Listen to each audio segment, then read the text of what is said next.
ওয়ালাইকুম আসসালাম রহমতুল্লাহ। আচ্ছা, তো আপনাদের ওই যে মাইক্রোফোন যাদের খোলা আছে তারা মাইক্রোফোনটা অফ করে রাখবেন, ঠিক আছে? ক্লাস যেহেতু রেকর্ড হয়, প্রত্যেক দিনের ক্লাসটা রেকর্ড হচ্ছে, তো আপনারা আপনাদের এই মাইক্রোফোনটা অফ করে রাখবেন, দেখবেন যে মাইক্রোফোন যেন খোলা না থাকে কারো। আচ্ছা, ঠিক আছে। তো আজকে হচ্ছে শুক্রবার, আমাদের ফ্রি নাহু কোর্সের পঞ্চম দিনের পঞ্চম ক্লাস, ঠিক আছে? দেখতে দেখতে আমরা একদিন দুই দিন করতে করতে আমরা আজকে পঞ্চম দিনে উপস্থিত হয়েছি। আর আমরা 2 দিন ক্লাস পাবো ইনশাআল্লাহ, অর্থাৎ ষষ্ঠ ক্লাস এবং সপ্তম ক্লাস। তাহলে আমরা আমাদের ফ্রি নাও কোর্সে যত বেসিক আলোচনা রয়েছে সপ্তম ক্লাসের মধ্যে ইনশাআল্লাহ শেষ করে দিব।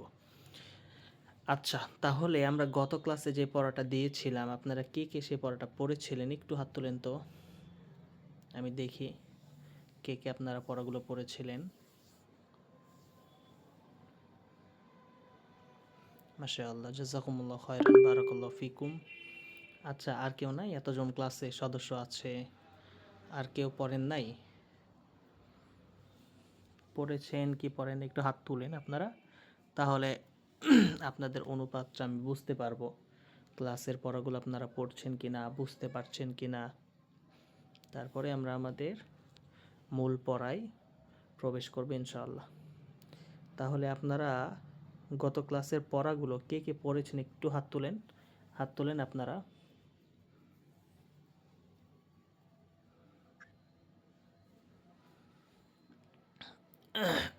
আচ্ছা, কামাল সাহেব গত ক্লাসে পড়াটা পড়েছিলেন?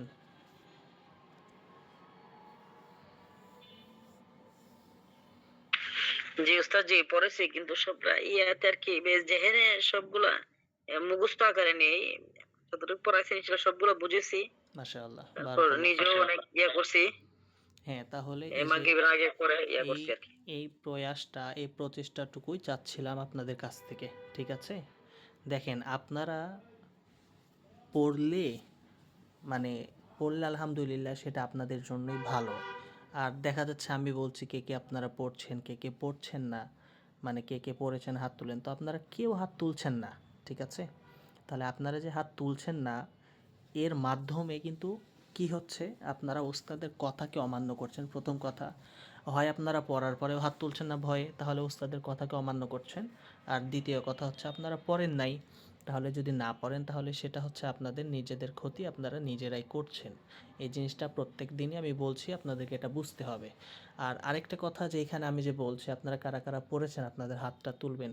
হাত তোলা মানে এটা না যে আমি আপনাকে ধরবো, না ধরলে শাস্তি দিব, আপনাকে আমি জরিমানা করব, আপনাকে আমি আরও যাবতীয় যেগুলো আছে এগুলো করবো, বিষয়টা তো এমন না। আমি শুধুই আপনাদের অনুপাতটুকু দেখতে চাচ্ছি যে আপনারা পড়ছেন কি না, বা পড়াগুলো আপনারা বুঝতে পারছেন কি না, এতটুকুই। এর জন্যই এই কথাটাকে বলা, যে আপনারা গত ক্লাসে পড়াগুলো পড়েছেন কি না, বুঝতে পারছেন কি না, কোনো অসুবিধা হয়েছে কি না, এটাই। এটা ছাড়া আর কোনো কথা নেই, ঠিক আছে? এই কারণেই জিজ্ঞেস করছি আপনাদেরকে। তো এই যে যিনি হাত তুলেছেন তিনি তার সাহসটা দেখিয়েছেন, তিনি সাহস করে তুলেছেন, তিনি ওস্তাদের দোয়া পাচ্ছেন, তিনি ওস্তাদের কথা মান্য করছেন। তাহলে আপনারা যারা শুনছেন না, বা আপনারা যারা হাতটা তোলেন নাই, তাদের থেকে তার দোয়াটা বেশি, ঠিক না? এই জিনিসটা বুঝতে হবে। ছাত্র তখনই সফল হয় যখন সে তার ওস্তাদের দোয়া পায়। প্রত্যেকটা ছাত্র সফলতার পিছনে সব থেকে বড় ভূমিকা রাখে তার ওস্তাদের দোয়া। কোনো ছাত্র তার ওস্তাদের দোয়া ছাড়া কখনো বড় হতে পারবে না। তো এই কথাটা অবশ্যই আপনাদের সকলেরই মাথায় থাকতে হবে, ঠিক আছে? আচ্ছা, তাহলে একটু আপনারা জানান যে গত ক্লাসে আমরা যে পড়াটা পড়েছিলাম সেটা কি আপনারা বুঝতে পেরেছেন? কোনো অসুবিধা বা বুঝতে সমস্যা হয়েছে এমন কিছু আছে কি একটু জানান। জানানোর পরে আমরা সরাসরি আজকের পড়া আমরা শুরু করব। আসসালামু আলাইকুম উস্তাদ, বুঝছি ইনশাআল্লাহ। জি, মাশাআল্লাহ, জাযাকুমুল্লাহ খায়রান, বারাকাল্লাহু ফিকুম। আচ্ছা, একজন মাত্র একজন, আপনারা এতজনের মধ্যে মাত্র একজন বুঝেছেন, আর বাদ বাকিজন বুঝেন নাই? না বুঝলে সেই অংশটুকু আমাকে প্রশ্ন করবেন যে এই জিনিসটা বুঝি না, আমি বুঝিয়ে দেওয়ার চেষ্টা করব। কিন্তু যদি বুঝে থাকেন তাহলে অবশ্যই একটু আমাকে জানান, কারণ এই জিনিসটার মাধ্যমে, আপনার এই কথার মাধ্যমে, আপনার এই উত্তরের মাধ্যমে আমার অনেক কিছু নির্ভর করবে, ঠিক আছে? যে আমার পড়াগুলো আপনারা বুঝতে পারছেন কি না, আমি বুঝাতে পারছি কি না, সহজে বুঝাতে পারছি কি না, অনেক প্রশ্নের উত্তর আসবে, চলে আসবে। এই কারণেই জিজ্ঞেস করছি যে গত ক্লাসের পড়াগুলো সেগুলো আপনারা বুঝতে পেরেছেন কি না একটু জানান আমাকে।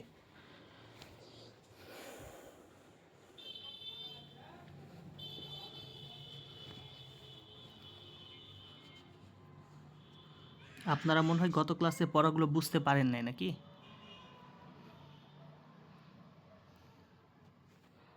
কেউ জানাচ্ছেন না, কথা বলছেন না। আপনারা যদি কথা না বলেন, আপনারা যদি আমাকে সাপোর্ট না করেন, তাহলে কিভাবে আমি আপনাদেরকে শেখাবো বলেন? হুজুর আসসালামু আলাইকুম। আমি ওয়ালাইকুম আসসালাম। ভাইজান নতুন বলেন। শিখছি। তো গত ক্লাসটা আমি তেমন একটা বুঝতে পারিনি। আগেগুলো মোটামুটি বুঝছি, কিন্তু গত ক্লাসটাতে একটু কষ্ট হইছে। আচ্ছা, কোন জিনিসটা মানে মুনসিফি এই জিনিসটা আমার কাছে এখনো অস্পষ্ট আরকি, পুরো আচ্ছা, ক্লিয়ার হয় নাই বিষয়টা। আচ্ছা, মুনসারিফ এবং গয়রে মুনসারিফ, ঠিক তো? আসসালামু আলাইকুম উস্তাদ। আমি ওয়ালাইকুম রিটার্ন আসসালাম। বলছিলাম। জি, বলেন ভাইজান। উস্তাদ ওই যখন দেখে পড়তেছি বুঝতেছি, কিন্তু একবারে আয়ত্তে নিতে পারতেছি না। মাশাআল্লাহ, মাশাআল্লাহ, জাযাকুমুল্লাহ খাইরান, বারাকাল্লাহু ফিকুম। আল্লাহ তাআলা আপনাদের ইলমে বারাকা দান করুক। এই যে আপনারা যে পড়ছেন, পড়তে গিয়ে যে বুঝতে পারছেন, জি, এতটুকুই আপনাদের কাছ থেকে আমার চাওয়া। ঠিক আছে? আপনারা বিষয়টা কিন্তু বুঝতে কিন্তু পারছেন একেবারে কিনা? আয়ত্তে নিতে পারতেছি না সবটাই। হ্যাঁ, আপনারা বিষয়টুকু বুঝতে পারছেন কিনা, ঠিক না? আপনাদেরকে বোঝানোর জন্যই কিন্তু আমরা এই প্রয়াসটা চালাচ্ছি। এই যে ৭ দিন ফ্রি, নিজের সময়টুকু ব্যয় করে, নিজের শ্রমটুকু ব্যয় করে আপনাদেরকে শেখানোর জন্যই তো, ঠিক না? এখানে কিন্তু আমাদের কোনো স্বার্থ নেই। এখানে কিন্তু আমাদের কোনো কি বলবো? কোনোই স্বার্থ নেই। আপনারা যে কোর্সটুকু করছেন, এই যে আমাদের পক্ষ থেকে কি আপনাদেরকে কোনো প্রকার টাকা-পয়সা কিছু দেওয়া লেগেছে? লাগে নাই। ইনশাআল্লাহ লাগবেও না, না।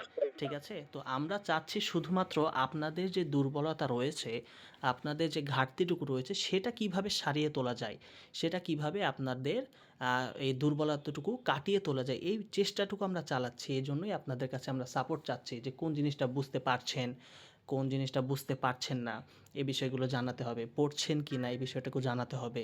ঠিক আছে? আর আরেকটা জিনিস সবসময় মনে রাখতে হবে যে আমাদের আইম্মাগণ তারা একটা কথা বলতেন, আসওয়ালু নিসফুল ইলম, মানে কি, প্রশ্ন করা হচ্ছে অর্ধেক জ্ঞানের সমপরিমাণ। তার মানে কোনো বিষয় যদি আপনি পড়েন তাহলে অবশ্যই সে বিষয়ে আপনার প্রশ্ন জাগবে। আর যদি আপনি সেই বিষয়ে নাই পড়েন তাহলে কখনোই আপনার মনে প্রশ্ন জাগবে না। তবে এই প্রশ্নটা যেন আবার বানি ইসরায়েলের মতো না হয় যে ছোট করার উদ্দেশ্যে, খাটো করার উদ্দেশ্যে, সম্মানহানির উদ্দেশ্যে, আটকিয়ে দেওয়ার উদ্দেশ্যে, এরকম করা যাবে না। জানার জন্য প্রশ্ন করতে হবে, তাহলে সেই প্রশ্নের মধ্যে আল্লাহ তাআলা বারাকা দান করবে। ঠিক আছে? তো আমার কথা বলার উদ্দেশ্যটা এটাই যে কোনো জিনিস যদি বুঝতে না পারেন অবশ্যই প্রশ্ন করতে হবে। যেহেতু আমি আপনাদেরকে উন্মুক্ত প্রশ্ন করার সুযোগ দিচ্ছি, প্রত্যেকটা মানুষই যারা আপনারা হাত তোলেন প্রত্যেককে আমি সুযোগ দেওয়ার চেষ্টা করি যে আপনাদের কার কী প্রশ্ন আছে উন্মুক্তভাবে প্রশ্ন করেন। ঠিক আছে? যেন আপনারা সেই বিষয় সম্পর্কে স্পষ্ট ধারণা পান, সেই বিষয়গুলো আপনারা বুঝতে পারেন এই জন্য। তো গত ক্লাসের পড়ার মধ্যে যে বললেন একজন প্রশ্ন করলেন মুনসারিফ এবং গয়রে মুনসারিফ, বিষয়টা ক্লিয়ার হয় নাই। তো ইনশাল্লাহ আজকের ক্লাসের মধ্যে এটা আবার আলোচনা করব, আশা করি ইনশাল্লাহ ক্লিয়ার হয়ে যাবে। ঠিক আছে? আচ্ছা, তাহলে এবার সকলে আপনারা একটু নিজের নিজে থেকে, ঠিক আছে, একটু হাতগুলো তুলেন যে আপনারা কারা কারা পড়াগুলো বুঝতে পারছেন। হ্যাঁ, তাহলে আমি এই অনুবাদটা দেখে আমাদের ক্লাসটা শুরু করব। কারা কারা আমাদের যে পড়ানোর পদ্ধতি, পড়ানোর টেকনিক, আপনারা পড়াগুলো বুঝতে পারছেন কিনা একটু হাতটা তুলেন যে আমরা হ্যাঁ পড়াগুলো বুঝতে পারছি।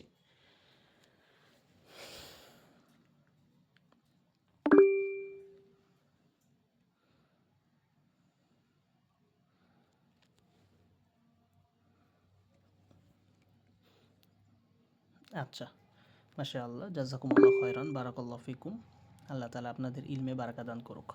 মাশাআল্লাহ, আপনারা যে বুঝতে পারছেন শুকরিয়া, জাযাকুমুল্লাহ খায়রান। আচ্ছা, তাহলে আমরা সরাসরি আর দেরি না করি, আমরা আমাদের আজকের ক্লাসে প্রবেশ করি। আজকে হচ্ছে আমাদের পঞ্চম ক্লাস। আজকে আমাদের পঞ্চম ক্লাস। এই পঞ্চম ক্লাসে আজকে আমরা পড়ব হুরুফে আমেলা এবং হুরুফে এই যে গয়রে আমেলা, যেগুলো আমরা পড়েছিলাম আমেল এবং মামুল। আমেল মামুলের মধ্যে গত ক্লাসে আমরা যেগুলো পড়েছিলাম সেই পড়াটা আজকে পড়ব, এবং আজকের পড়ার শেষে ইনশাল্লাহ যে ভাই প্রশ্ন করেছেন যে মুনসারিফ গয়রে মুনসারিফ সম্পর্কে আরেকটু ধারণা, আজকে ক্লাসের পড়ানোর শেষে ইনশাল্লাহ আপনাদেরকে ধারণা দিয়ে দিব। ঠিক আছে? তাহলে আমরা একটু পূর্বের দিনের পড়াটা একটু রিভিশন দিয়ে দেই, তাহলে বিষয়টা আমাদের কাছে সহজ হবে। আমরা গত ক্লাসে, কালকের ক্লাসে শেষে শিখেছিলাম যে ফাসল, নতুন পরিচ্ছেদ, এইটা আমরা জেনেছিলাম আমেল এবং মামুল সম্পর্কে। আমেল মানে যা আমল করে, যে জিনিসটা আমল করে, আর মামুল মানে যার মাধ্যমে, যার মধ্যে আমল করা হয় তাকে মামুল বলে। আর যে আমেল মানে যে আমল করে তাকে কি বলে? আমেল।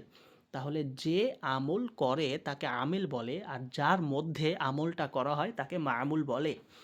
এই আমিল আমরা পড়েছিলাম দুই প্রকার, এক নম্বর হচ্ছে লাফজি এবং দুই নম্বর হচ্ছে মানাবি। লাফজি মানে এই আমিলগুলো প্রকাশ্য থাকবে, লাফজি মানে আমিলগুলো প্রকাশ্য থাকবে, আর মানাবি মানে আমিলগুলো অপ্রকাশ্য থাকবে, মানে আমরা দু চোখে আমিলগুলোকে সরাসরি দেখতে পাবো না। এই আমিলে লাফজি প্রকাশ্য আমিলগুলো হচ্ছে তিনভাবে হয়ে থাকে, ঠিক আছে। এক নাম্বার হুরুফ মানে হরফের মাধ্যমে আমেলা হয়ে থাকে, দুই নাম্বার আফআল ফেল সমূহের মাধ্যমে আমেলা হয়ে থাকে, এবং তিন নাম্বার হচ্ছে আসমা ইসিম সমূহের মাধ্যমে আমেলা হয়ে থাকে। তাহলে এই যে হুরুফ বললাম, এই হুরুফে আমেলা হচ্ছে দুই প্রকার। হুরুফে আমেলা দার ইসিম মানে যেই হুরুফে আমেলাগুলো ইসিমের মধ্যে আমল করে, আর দুই নাম্বার হচ্ছে হুরুফে আমেলা দার ফেল মানে যেই আমেলাগুলো ফেলের মধ্যে কি করে, আমল করে। তাহলে আজকের ক্লাসে ইনশাল্লাহ আমরা হুরুফে আমেলা দার ইসিম মানে যেই হুরুফগুলো হুরুফে আমেলাগুলো ইসিমের মধ্যে আমল করে এ সম্পর্কে আলোচনা করব। তাহলে হুরুফে আমেলা দার ইসিম হচ্ছে পাঁচ প্রকার। এক নম্বর হুরুফে জার, দুই নম্বর হুরুফে মুসাব্বাহ বিল ফেল, তিন নম্বর মাওয়ালা মুসাবাহাতানি বিল আইসা, চার নম্বর লাইনাফি জিন্স, এবং পাঁচ নম্বর হচ্ছে হরফে নেদা। ঠিক আছে, পাঁচ নম্বর হচ্ছে হুরুফে নেদা। তাহলে যে হুরুফে জার, এই হুরুফে জার হচ্ছে 17টি হরফ, 17টি হরফকে হুরুফে জার বলে। যেমন বা, তা, কাফ, লাম, ওয়াও, মুনজু, মুজো, খলা, রুব্বা, হাসা, মিন, আদা, ফি, আন, আলা, হাত্তা, ইলা। এই 17টা হরফকে একত্রে বলা হয় হুরফে জার। তাহলে এই হুরফে জারগুলো কি আমল করে, কি কাজ করে? বলছে এই হুরুফগুলো ইসিমের পূর্বে এসে ওয়ার শেষে জের দেয়। তাহলে আমরা যে কোনো শব্দের শেষে জের পড়ি, শব্দের শেষে কি পড়ি, জের পড়ি, তাহলে এই জেরটা কে দেয়? এই হুরুফে জার কি করে, জের দেয়। ঠিক আছে, তাহলে এগুলো কি করে, এই হরফগুলো ইসিমের শুরুতে এসে তার শেষে জের প্রদান করে। যেমন এখানে বলছে কি, একটু লক্ষ্য করুন, আউযু বিল্লাহি। তাহলে আমরা আল্লাহ শব্দের শেষে জের কেন দিলাম? আল্লাহ শব্দের শুরুতে বা হরফে জার থাকার কারণে। কারণ আল্লাহ হচ্ছে ইসিম, আর হরফে জার কি করে, ইসিমের শুরুতে এসে তার শেষে জার দেয়, জের প্রদান করে। ঠিক অনুরূপভাবে তাল্লাহি, এই যে আল্লাহ শেষে কি করলাম, জের দিলাম, কারণ কি, তা হরফে জার আসার কারণে। ঠিক আছে, তারপর এখানে বলছেন জাইদুন কাল আসাদি, তাহলে আসাদু ইসিম, এর শেষে আমরা জের কেন দিলাম, আসাদি কেন করলাম, কাফ হুরুফে জার আসার কারণে। তাহলে আমরা কোরআনের মধ্যে, হাদিসের মধ্যে, যে কোনো আরবি এবারতে যে অধিকাংশ জায়গায় জের হয়ে থাকে কি কারণে, হুরুফে জারের কারণে। কারণ হুরুফে জার কি করে, ইসিমের পূর্বে এসে তার শেষে জার প্রদান করে। দুই নম্বর হচ্ছে হুরুফে মুসাব্বাহ বিল ফেল, মানে যেই ফেলগুলো, মানে যেই হুরুফগুলো ফেলের সাথে সামঞ্জস্যতা রাখে, ফেলের সাথে সাদৃশ্যতা রাখে।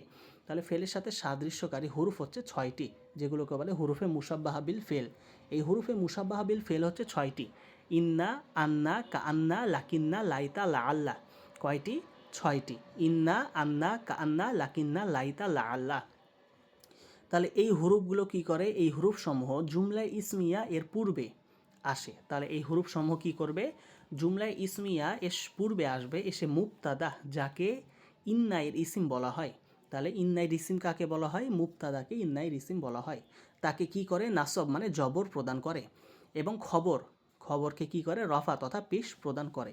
যেমন এখানে উদাহরণে বলছে ইন্না জাইদান ক ইমুন, ইন্না জাইদান ক ইমুন। তাহলে জাইদান আমরা কেন জবর দিলাম, ইন্না হুরুফে মুসাব্বাবিল ফেলের ইসিম হওয়ার কারণে। ইন্না হুরুফে মুসাব্বাবিল ফেল তার ইসিমকে নসব তথা জবর প্রদান করে, এবং তার খবরকে রফা তথা পেশ প্রদান করে। এই কারণে ক ইমুন শব্দটি পেশ হয়েছে।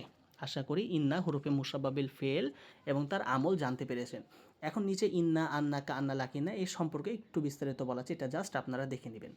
আমরা চলে যাই 3 নাম্বার, সেটা হচ্ছে কি মাওয়ালা মুসাব্বাহাতানি বিল আইসা। মানে কি, মা ওয়ালা, তাহলে যেই মা এবং লা মুসাব্বাতানে মানে এই মা এবং লা কী করে, সামঞ্জস্যশীল, কার সাথে, লাইসার সাথে। ঠিক আছে, তাহলে মা ওলা মুসাব্বাতানে বে লাইসা কি, আর ইহারা লাইসা এর আমল করে।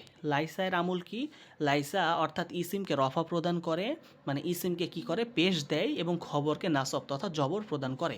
যেমন এখানে যদি আমরা উদাহরণ দেখি, তাহলে এখানে বলছে কি মা জাইদুন ক ইমান, মা জাইদুন ক ইমান। তাহলে জাইদুন আমরা কেন পেশ দিলাম, মাওলা মুসাব্বাতানি বিলাইসা হওয়ার কারণে।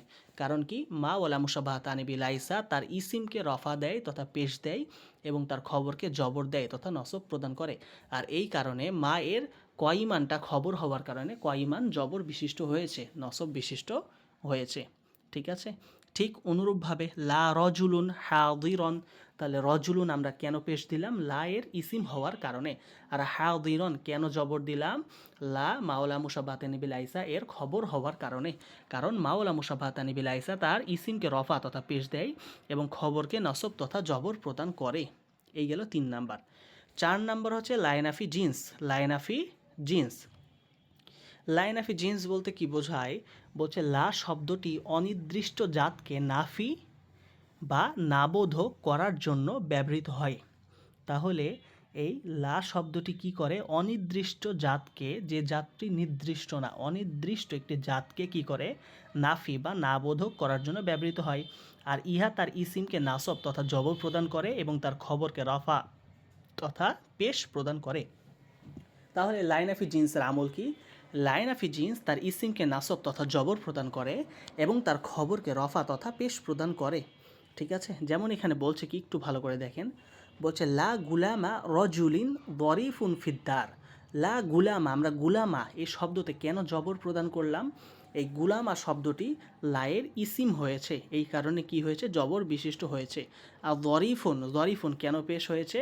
দরিফুনটা মূলত লায়ের খবর হবে, এই কারণে খবর হওয়ার কারণে তা পেশ বিশিষ্ট বা রফা বিশিষ্ট হয়েছে। এই কথাটাই বলছে যে লাইনাফি জিন্স কি করে? তার ইসিমকে নাসব তথা জবর প্রদান করে এবং লাইনাফি জিন্স তার খবরকে রফা প্রদান করে। তাহলে এই যে আমরা পরিভাষাগুলো জানছি যে হুরুফে জার, হুরুফে মুসাব্বাহা বিল ফেল, মাওলা মুসাব্বাহাতানি বিল আইসা, লাইনাফি জিন্স, এই জিনিসগুলো, এই ইসিমগুলো, এই হুরুফগুলোর আলোচনাই কিন্তু আমরা কোরআনের মধ্যে পেয়ে থাকি। ঠিক আছে, ইন্নাল্লাহা, এই যে ইন্নাল্লাহা, আল্লাহকে আমরা কেন জবর দিলাম? ইন্না হুরুফে মুসাব্বা বিল ফেল থাকার কারণে। কারণ হুরুফে মুসাব্বা বিল ফেল কী করে? তার ইসিমকে নাসব তথা জবর প্রদান করে।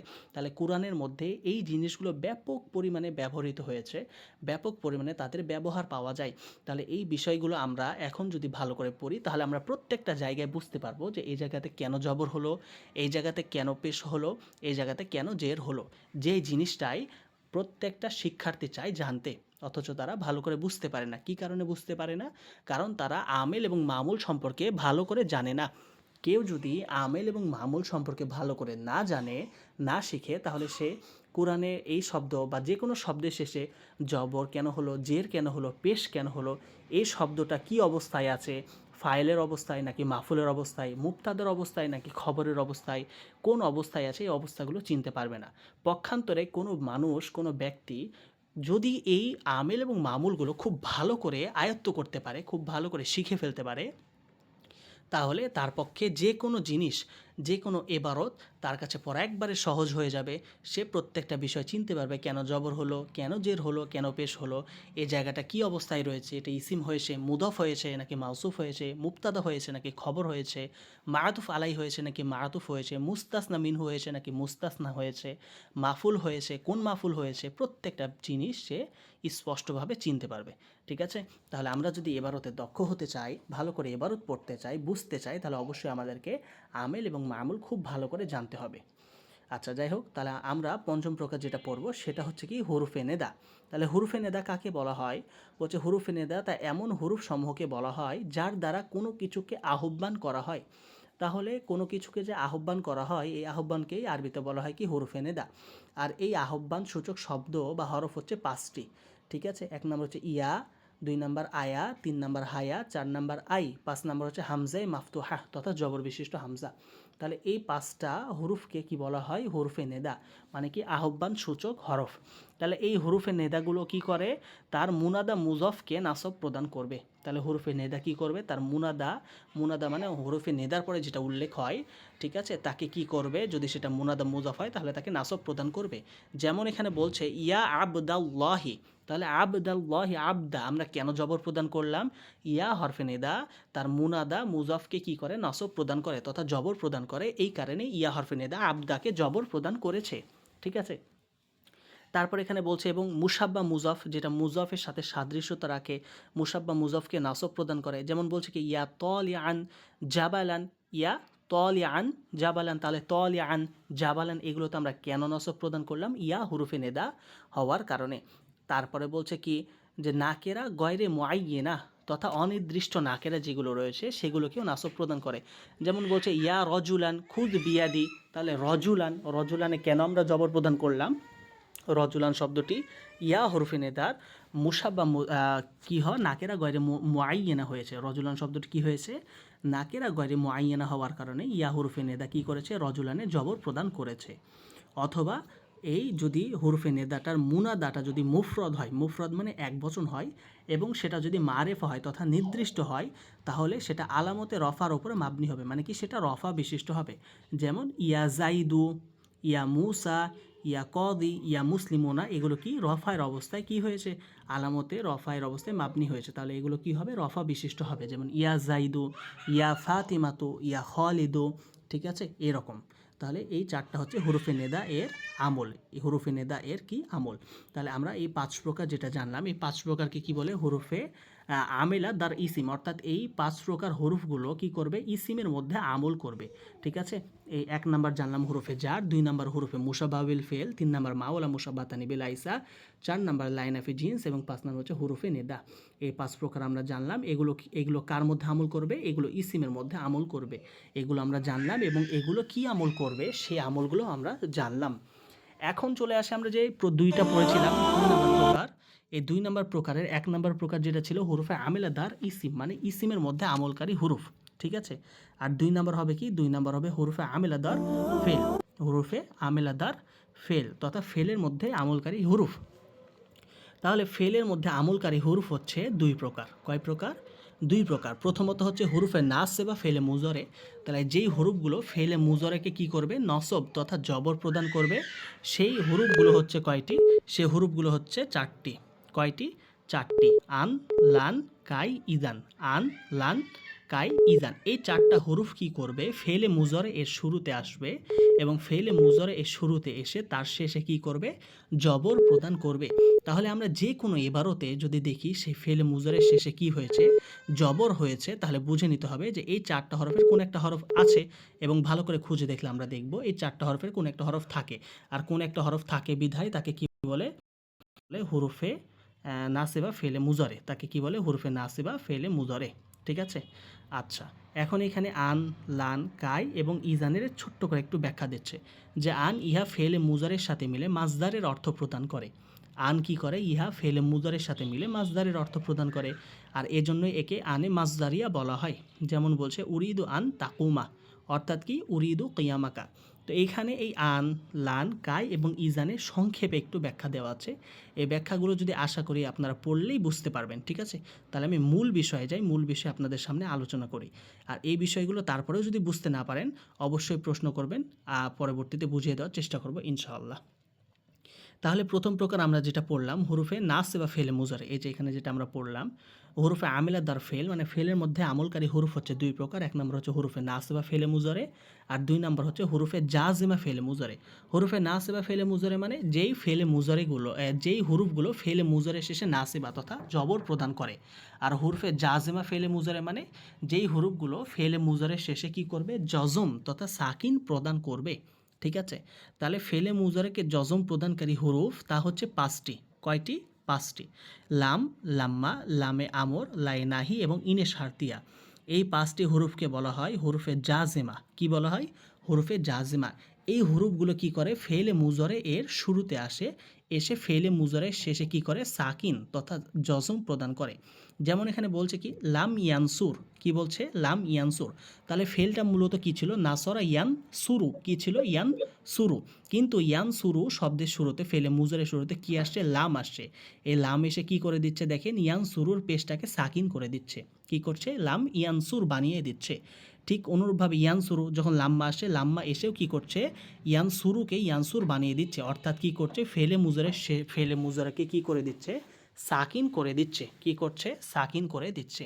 তাহলে এই জিনিসটাই আমাদেরকে বুঝতে হবে। যে কোনো জায়গায় যদি ফেলে মুজরে সাকিন অবস্থায় থাকে তাহলে বুঝতে হবে যে তার আগে যদি আমরা ভালো করে লক্ষ্য করি তাহলে দেখব যে এখানে হুরফে জাজিমা ফেলে মুজারে যে 5টি রয়েছে, লাম, লাম্মা, লামে আমর, লাইনাহি, ইন শারতিয়া, এই 5টার কোনো একটা হয়েছে, এবং এই 5টা কি করবে? ফেলে মুজারাকে জাজম তথা সাকিন প্রদান করবে, ঠিক আছে। আচ্ছা, তাহলে আমরা প্রথমত যে পড়েছিলাম যে আমেলা হচ্ছে আমেলা লাফজি 3 প্রকার, হুরুফ, আফআল এবং আসমা। তাহলে আমরা হুরুফের আলোচনা শেষ করলাম। এ পর্যায়ে আমরা শিখব আফআল কা আমল, অর্থাৎ হুরুফ হলো তারপরে যেটা আমরা পড়েছিলাম আফআল এবং আসমা। তাহলে এখন আমরা আলোচনা করব আফআলের। কার? আফআলের। তাহলে এই পরিচ্ছেদে আমরা আফআল কা আমল তথা ফেলের আমল সমূহ নিয়ে আলোচনা করব। তাহলে ফেল এই হচ্ছে ফেল প্রথমত হচ্ছে দুই প্রকার। ফেল কয় প্রকার? ফেল প্রথমত হচ্ছে দুই প্রকার। এক নম্বর হচ্ছে ফেলে মারুফ এবং দুই নম্বর হচ্ছে ফেলে মাজহুল। এক নম্বর হচ্ছে ফেলে মারুফ এবং দুই নম্বর হচ্ছে ফেলে মাজহুল। তাহলে ফেলে মারুফ কাকে বলে? বলছে লাজেম হোক বা মুতাআদ্দি হোক, এই ফেলে মারুফটা কি করবে? তার ফাইলকে রফা প্রদান করবে। আচ্ছা, তাহলে এখানে একটা বুঝার বিষয় আছে, লাজেম বলতে কি বোঝায় এবং মুতাআদ্দি বলতে কি বোঝায়। লাজিম মানে যেই ফেলটা ফেল এবং ফাইল দ্বারা পরিপূর্ণ, যার মাফুলে বিহির কোনো প্রয়োজন পড়ে না, তাকে বলে ফেলে লাজিম। আর ফেলে মুতাআদ্দি কাকে বলে? যেই ফেলটা ফেল ফাইল দ্বারা পরিপূর্ণ ফেল ফাইল দ্বারা পরিপূর্ণ হয় না, বরং তার মাফুলে বিহির প্রয়োজন হয়, তাকে কি বলে? তাকে সেই ফেলটাকে বলে ফেলে মুতাআদ্দি। ঠিক আছে, তাহলে এখানে বলছে যে ফেলে মারুফ কাকে বলে? বলছে লাজেম হোক বা মুতাআদ্দি হোক, এই ফেলে মারুফ কি করবে? তার ফাইলকে রফা প্রদান করবে। কি করবে? রফা প্রদান করবে। যেমন এখানে বলছে কমা জাইদুন, তাহলে জাইদুন এই ইসিমটা কেন পেশ বিশিষ্ট হলো? জাইদুন ইসিমটা পেশ বিশিষ্ট হচ্ছে কমা ফেলের কারণে, কারণ কমা ফেল কি করছে? তার ফাইলকে রফা প্রদান করছে। এই কথাটাই বলছে যে ফেল হচ্ছে দুই প্রকার, ফেলে মারুফ এবং ফেলে মাজহুল। তাহলে ফেলে মারুফের আমলটা কি? ফেলে মারুফটা লাজেম হোক বা মুতাআদ্দি হোক, তার ফাইলকে রফা প্রদান করবে, অর্থাৎ ফাইলকে পেশ প্রদান করবে। আর এই কারণেই জাইদুন শব্দটি কি হয়েছে? পেশ বিশিষ্ট হয়েছে। জাইদুন শব্দ কি হয়েছে? পেশ বিশিষ্ট হয়েছে। ঠিক অনুরূপভাবে দরবা আমরুন, নাসরা খালিদুন, আকালা আমরুন, আকালা রশিদুন, এই যে শব্দগুলো, এই শব্দগুলো আমরা রশিদুন, আমরুন, জাইদুন কেন পেশ দিচ্ছি? এই ফেলে মারুফ হওয়ার কারণে। ফেলে মারুফগুলো কি করবে? সরাসরি তার ফাইলকে রফা প্রদান করবে। আর কি করবে? 6টা ইসিমকে নাসব প্রদান করবে। কয়টা ইসিম? 6টা ইসিমকে নাসব প্রদান করবে। যেমন এখানে বলছে মাফুলে মুতলাক, 2 নম্বর হচ্ছে মাফুলে ফিহি, 3 নম্বর হচ্ছে মাফুলে মাআহু, 4 নম্বর হচ্ছে মাফুলে লাহু, 5 নম্বর হচ্ছে মাফুলে 4 নম্বর মাফুলে লাহু, 5 নম্বর হচ্ছে হাল এবং 6 নম্বর হচ্ছে তামিজ।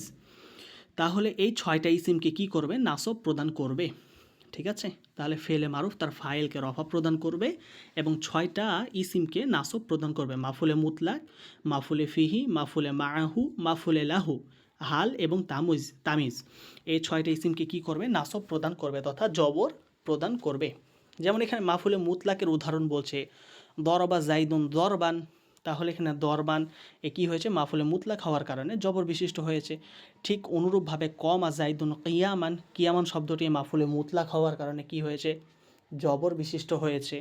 তারপর এখানে বলছে মাফুলে ফিহি জালাস্তু ফাউ ককা, তাহলে ফাউ ককা কেন ফাউ ক জবর বিশিষ্ট হলো? মাফুলে ফিহি হওয়ার কারণে। কি হওয়ার কারণে? মাফুলে ফিহি হওয়ার কারণে। তারপর এখানে বলছে মাফুলে মাআহু, যেমন বলছে জা আল বারদু ওয়াল জুব্বাতি, আই মা আল জুব্বাতি। তাহলে মা কেন হলো? মাফুলে মাআহু হওয়ার কারণে। কি কারণে? মাফুলে মাআহু হওয়ার কারণে। এই জিনিসটা আমাদেরকে বুঝতে হবে। তারপর 4 নম্বর বলছে মাফুলে লাহু মানে কুমতু ইকরামান লিজাইদিন। এই যে কুমতু ইকরামান, আমি দাঁড়িয়েছি, ইকরামান সম্মানের জন্য, লিজাইদিন জায়েদের সম্মানের জন্য। তাহলে ইকরামান আমরা কেন জবর দিলাম? কুমতু ফেলের মাফুলে লাহু হওয়ার কারণে। ঠিক অনুরূপভাবে দরবতুহু তা'দিবান, তাহলে তা'দিবান আমরা কেন জবর প্রদান করলাম? মাফুলে লাহু হওয়ার কারণে। তারপরে 5 নাম্বার হচ্ছে কি হালকে কি করবে? জবর প্রদান করবে। যেমন এখানে বলছে জা জাইদুন রাকিবান, তাহলে জায়েদ কিভাবে এসেছে? সাওয়ারি অবস্থায় এসেছে। তাহলে রাকিবান এটা হাল হওয়ার কারণে জবর বিশিষ্ট হয়েছে। আর জা ফেলের জাইদুনটা ফাইল হওয়ার কারণে পেশ বিশিষ্ট হয়েছে। আর 6 নম্বর হচ্ছে তামিজকে যখন ফেল এবং ফাইলের মধ্যে সম্পর্ক বা অর্থাৎ বলছে যখন ফেল এবং ফাইলের সম্পর্কের মধ্যে কোনো গোপনীয়তা বা অস্পষ্টতা দেখা দেয়, তাহলে যখন কোনো ফেল এবং ফাইলের মধ্যে যে কোনো একটা অস্পষ্টতা যদি দেখা দেয়, তাহলে তা দূর করার জন্য যেটা আসে তাকে কি বলে? তামিজ বলে। যেমন তবা জাইদুন, জায়েদ খুশি হয়েছে, নাফসান কিভাবে? মনে মনে। তাহলে তবা জাইদুন, জায়েদ খুশি হয়েছে নাফসান কিভাবে? মনে মনে। তাহলে নাফসান, এই নাফসানটা কেন জবর বিশিষ্ট হলো? তামিজ হওয়ার কারণে। কি কারণে? তামিজ হওয়ার কারণে। এখন এখানে আমরা জানতে পারলাম সহজে যে ফেল হচ্ছে দুই প্রকার। এক নম্বর হচ্ছে ফেলে মারুফ এবং দুই নম্বর হচ্ছে ফেলে মাজহুল। ফেলে মারুফ কী করবে? লাজিম হোক বা মুতাআদ্দি হোক তার ফাইলকে রফা প্রদান করবে, রফা মানে পেশ প্রদান করবে, এবং তার 6 মাফুলকে নাসব তথা জবর প্রদান করবে, যেমন মাফুলে মুতলাক, মাফুলে ফিহি, মাফুলে মাআহু, মাফুলে লাহু, হাল এবং তামিজ। ঠিক আছে, এখন এখানে বলছে ফেলে মুতাআদ্দি যদি হয় তাহলে ফেলে মুতাআদ্দি কী করবে? মাফুলে বিহিকেও নাসব প্রদান করবে। ঠিক আছে, যেমন জরবা জাইদুন আমরন। দরবা হচ্ছে ফেল, জাইদুন হচ্ছে ফাইল, ফাইল হওয়ার কারণে পেশ বিশিষ্ট হয়েছে, আর আমরন মাফুল হওয়ার কারণে জবর বিশিষ্ট হবে। এই কথাটা বলছে। এখন এখানে এই যে দেখেন, এইখানে বলছে ফাইল মাফুল আও গয়রহু কি তারিফ তথা ফাইল, মাফুলে মুতলাক, মাফুলে ফিহি, জরফ, এগুলোর আপনাকে পরিচয় দিবে, বর্ণনা দিবে। ফাইল কাকে বলে? বলছে তা এমন ইসিমকে বলা হয় যার পূর্বে একটি ফেল বা শিবে ফেল হবে, আর ওই ফেল বা শিবে ফেলটি উক্ত ইসিমের সাথে প্রতিষ্ঠিত হবে। যেমন দরবা জাইদুন, এই দরবা জাইদুন, জায়েদ প্রহার করেছে।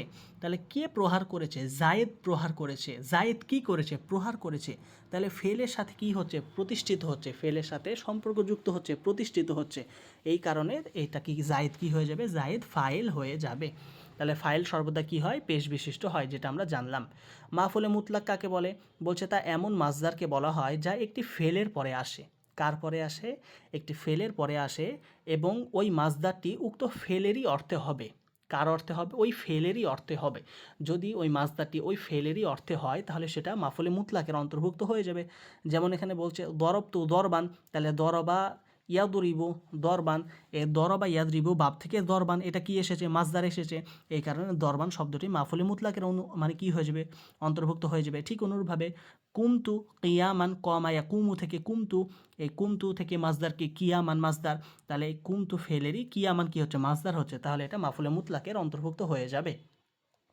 মাফুলে ফিহি, মাফুলে ফিহি বলতে কি বোঝায়? এখানে বলছে তা এমন ইসিমকে বলা হয় যা ফেলের সময় বা স্থান বর্ণনা করে। আমরা জরফের মধ্যে পড়েছিলাম, জরফ হচ্ছে দুই প্রকার, জরফে জামান এবং জরফে মাকান। এই আলোচনাটা এটা, জরফ যেটা, মাফুলে ফিহি সেটা। তাহলে মাফুলে ফিহি তা এমন ইসিমকে বলা হয় যা ফেলের সময় বা স্থান বর্ণনা করে, আর ইহাকে ইসমে জরফ বলা হয়। এ জরফ হচ্ছে দুই প্রকার। এক নম্বর হচ্ছে জরফে জামান, যা ফেলের সময় বর্ণনা করে, যেটা আমরা গত ক্লাসে আলোচনা করেছিলাম। জামানা মানে যুগ বা সময়, তাহলে যেটা সময় বর্ণনা করে তাকে বলে জরফে জামান। যেমন এখানে বলছে সুমতু ইয়াউমাল জুমাআতি, আমি জুমার দিন সিয়াম পালন করেছি। কোন দিন? জুমার দিন, একটা সময় বোঝাচ্ছে, তাই এটা জরফে জামানের অন্তর্ভুক্ত হয়ে যাবে। আর জরফে মাকান কাকে বলে? তাহলে যেটা ফেল এর স্থান বর্ণনা করে। যেমন বলছে জালাস্তু ফাওকাকা, আমি তোমার উপরে বসেছি। ফাওকাকা তোমার উপরে, তাহলে একটা স্থান বোঝাচ্ছে। এই স্থান বোঝানোর কারণে এটা জরফে মাকানের অন্তর্ভুক্ত হয়ে যাবে। আর মাফুলে মাআহু কাকে বলে? বলছে তা এমন ইসিমকে বলা হয় যা মা শব্দের পরিবর্তে, মা শব্দের অর্থের পরিবর্তে ওয়াও এর পরে আসে।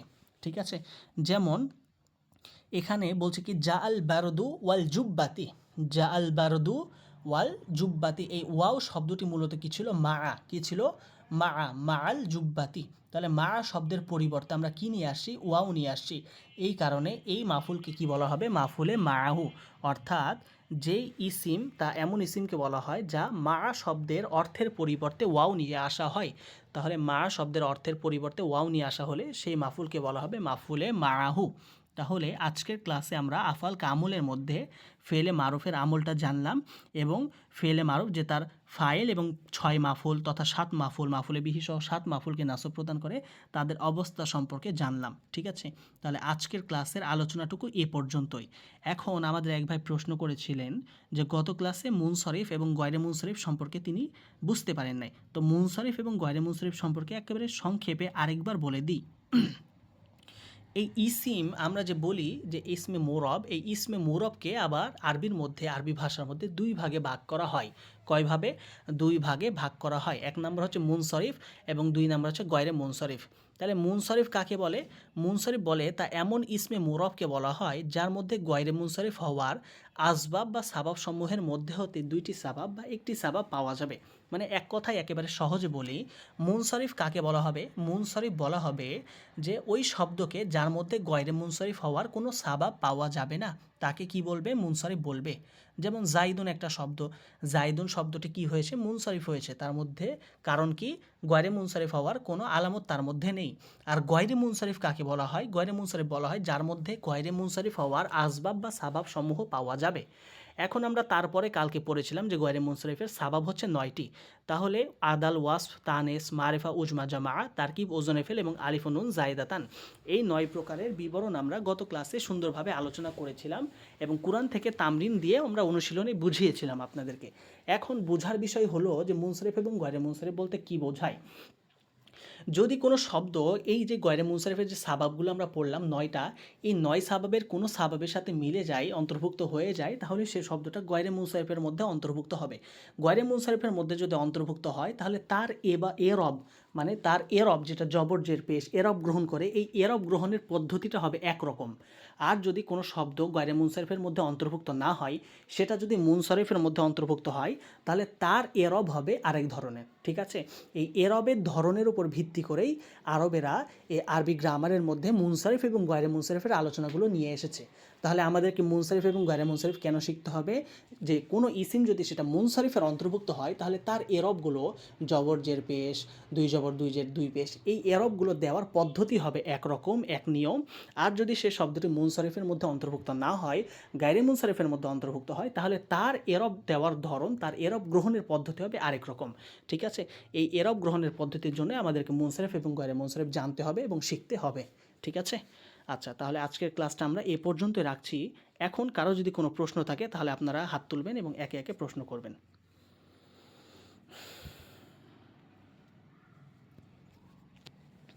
আচ্ছা, ইসরাফিল হোসেন ভাইজান বলেন।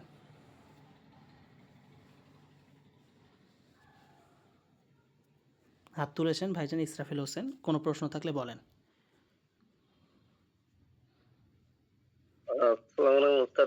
চাঁদপুরে চলে গেছে উস্তাদ। আচ্ছা, আপনার ঠিক আছে, ঠিক আছে, মাশাআল্লাহ, জাযাকুমুল্লাহ খায়রান। আচ্ছা, আবুল হাসান ভাইজান হাত তুলেছেন, বলেন।